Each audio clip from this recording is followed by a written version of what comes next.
the first person to build a flight simulator in Uganda. Ladies and gentlemen, Captain Ivan Mukasa, welcome to Radio 1 Talkback. Hi there, this is Ivan, your aviation guy from Mama Aero Innovations. Today, as I promised, we are into our G1000. Look at it. Isn't this beautiful? Made in Uganda by Ugandans. This is incredible. Okay. I want to shout out to all the staff, the team that has helped us put up this. At least for the first time, Uganda is having this. Thank you so much and be blessed. Okay, this is a G1000. It's all a Cessna. It's also a Cessna. Okay. A brief history has it from 1955 to 1996. The ordinary gyro Cessna was in place, and it's then after 1996 that the Garmin team and the Cessna team came up and created this. Okay, now since 1955 to 1996, over 43,000 Cessna have been in place, and Cessna is one of the best and outstanding training aircraft that has ever been made on Earth. Okay, now they came up with this idea. Now in the 1999, okay, an upgrade was made from the ordinary Cessna. I'm talking about the steam gyros, okay, the ones that you know, okay. A modification of them was made in 1999, and it was introduced. Then the primary display, the primary flight display, the PFD, the radio comm, and the multifunctional display was made. Okay. Now came 2000, because this machine or this modification wasn't yet certified, not until in 2000 that it was subjected to test. The FAA came in, okay, had a test run on it, passed it, and now we're flying it. There you go. Now, after 2000, the commencement started. In 2000 and on up to date, the G1000 has been made and people are flying it. Okay. Now, offering special avionics, okay, and modification of all these instruments into one has really relieved the pilots of the load they've been having.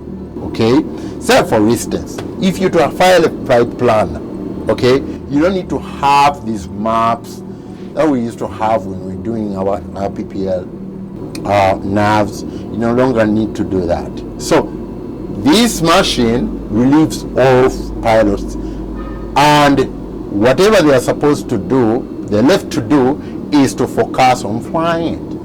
Okay, production commenced, and ever since then, G1000 is in use.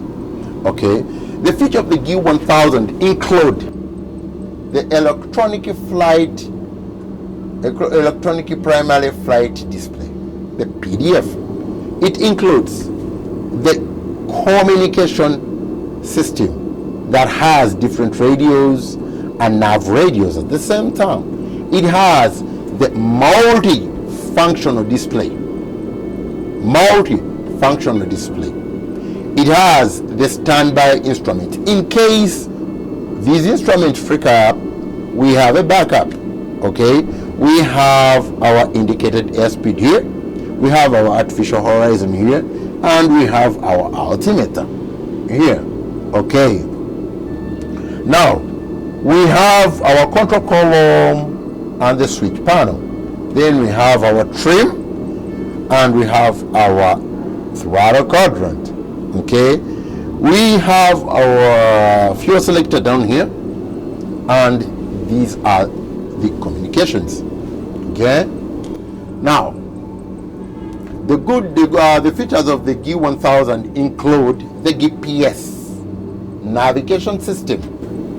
Okay, it has a GPS navigation system, which has a GPS navigation system 1. Then we have VOR1 and VOR2. Okay, here you can fly the heading as well, your preference. Okay, now this instrument is this machine is so good to the extent that you can fly autopilot, and all you are left with is to look at the nitty-gritties of your flight. All you are left with is to concentrate mainly on how the plane is really responding as per your planned flight plan into the navigation system. Okay, so as time went on, more and more upgrades were done on the G1000. Okay, so they initiated the WAS capability. WAS stands for Wide Area Augmentation System. It's a satellite navigation system that precisely can help you navigate yourself from point A to point B precisely. Okay, so the WAS capability was indoctrinated into this G1000.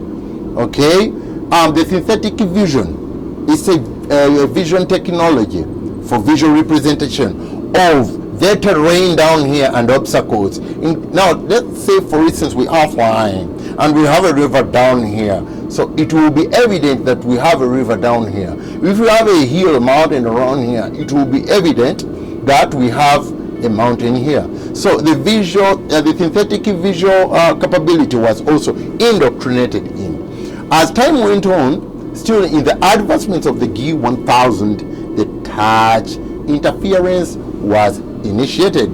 Okay, the touch interference means that most of the G1000 that are currently made are touch compliant.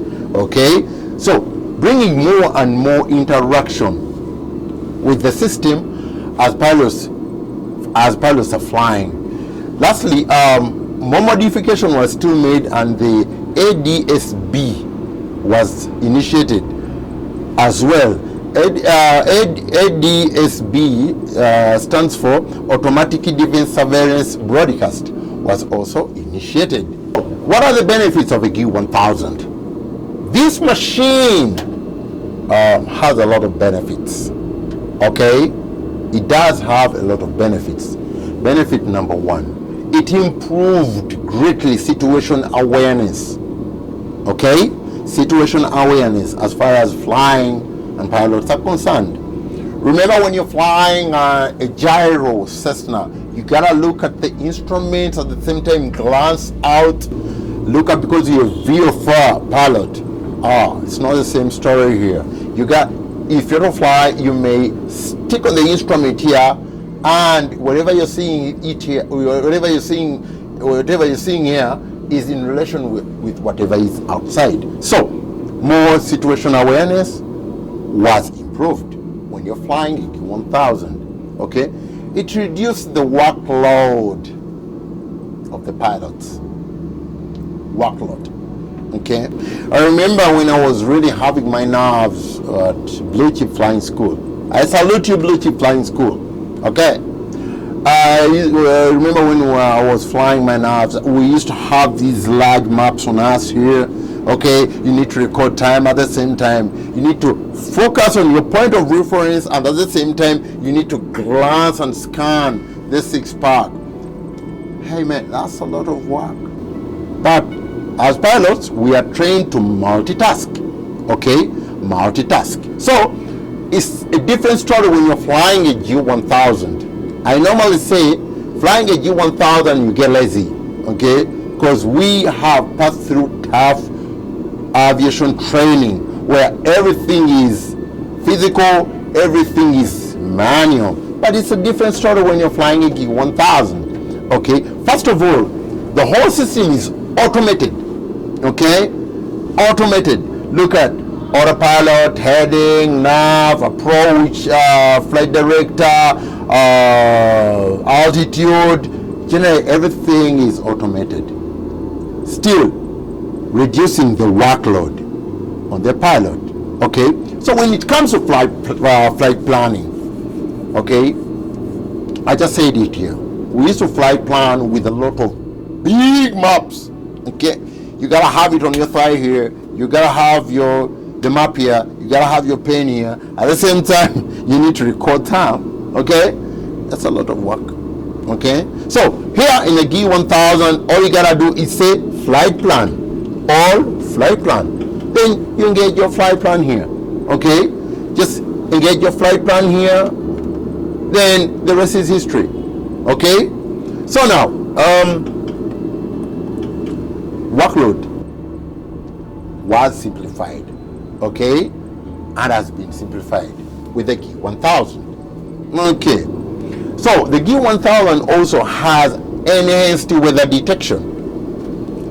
This machine, this plane can detect weather, okay, because it has a weather radar in it. This machine can detect lightning.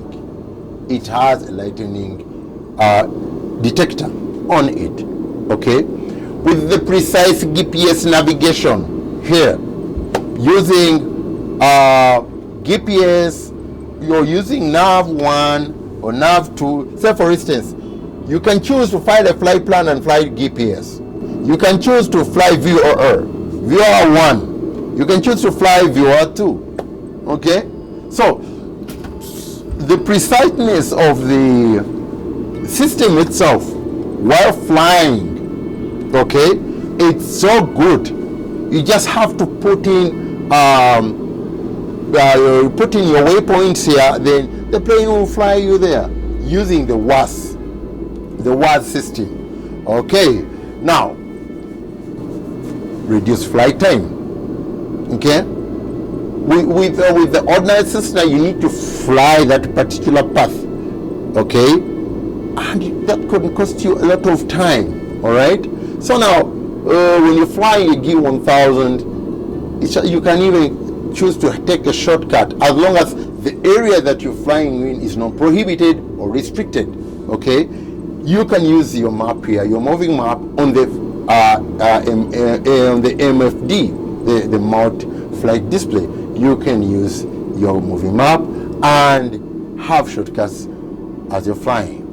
Okay, now the G1000 is a simplified module system. Okay, each component you see here, okay, like now this is the indicated airspeed, this is the turn coordinator here, okay, this is the indicated this is the altimeter, okay. Each component here has a different module. So once this one gets faulty, you just remove the module, all right, behind, and put in a functioning module, and life goes on. So now I want to introduce to you the interior of this G1000, the layout of the G1000.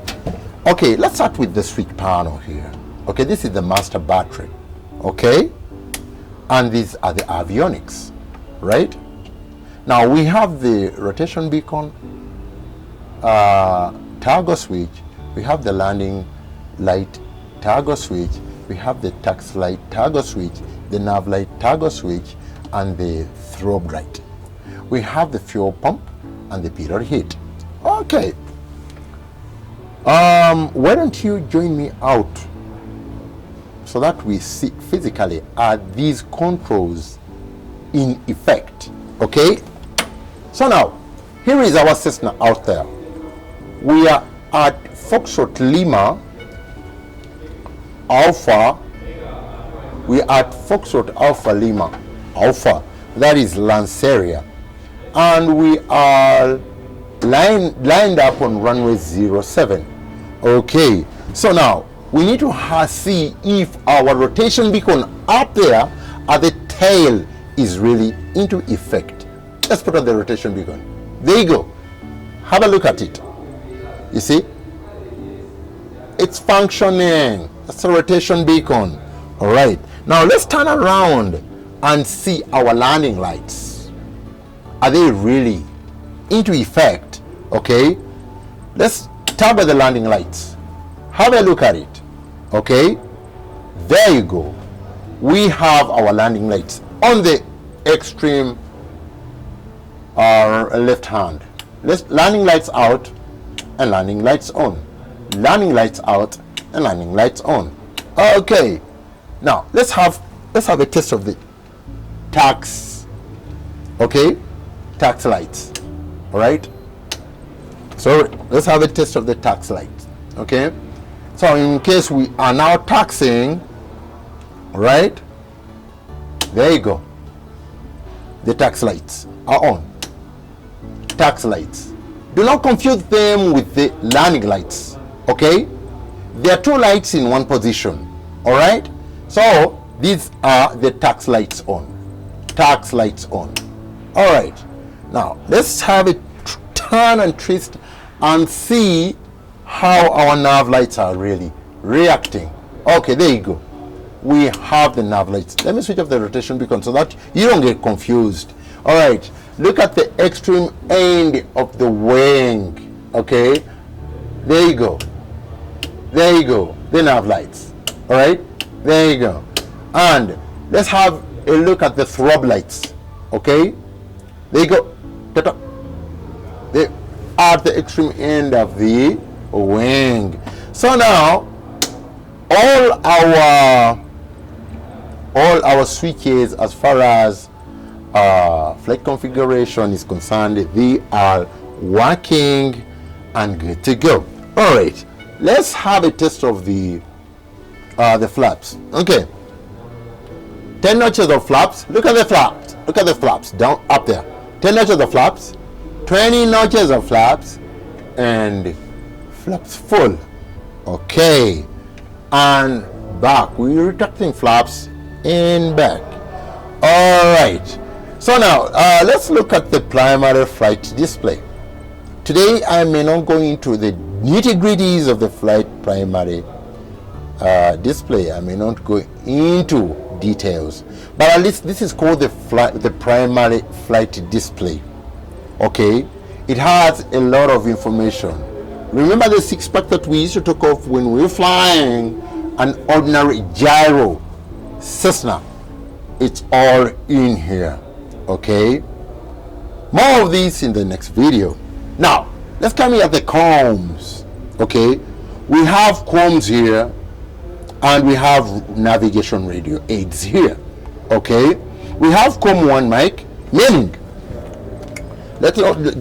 don't get confused about this. This is our headset.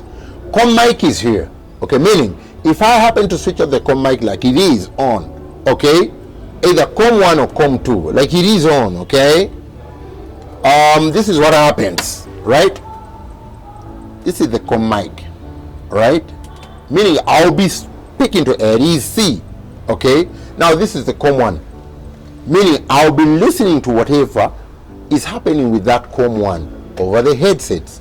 Okay, and COM2, the reverse is true, the same.